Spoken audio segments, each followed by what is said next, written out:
Be careful. ఈ వీడియోని నేను ముఖ్యంగా గర్ల్స్ కోసం చేస్తున్నాను. ఎందుకంటే ఒకప్పుడు రామాయణంలో లక్ష్మణుడు ఒక రేఖ గీసి దాటద్దు అని చెప్పినా కూడా సీతాదేవి దాటింది. కాబట్టే సమస్య అక్కడే మొదలైంది.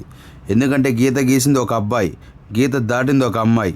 ఈ జనరేషన్లో కూడా చాలా వరకు కూడా ఒక అమ్మాయికి ఒక అబ్బాయి చెప్పేది ఏంటంటే దాని రెస్ట్రిక్షన్స్ అనుకుంటారు అమ్మాయిలు, కానీ అది రెస్ట్రిక్షన్స్ కాదు.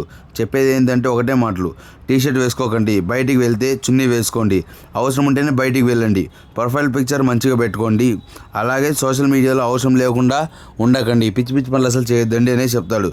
కానీ ఈ చెప్తాను ఎందుకు తెలుసా చెప్పేది?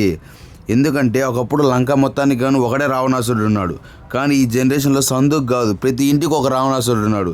ఎప్పుడు ఏ మొగోడి బుద్ధి ఎలా మారుతుందో మనకు తెలియదు. మనం మన ఐడెంటిటీ మనమే సేఫ్గా చూసుకోవాలా. అంతేగాని నేను అందరిలాగే కదా అని చెప్పేసి ఏదో అనుమానిస్తాను అనుకోవడం అయితే చాలా తప్పు. ఒక అబ్బాయి చెప్పాడంటే అది ఎందుకు చెప్తానో అర్థం చేసుకోండి.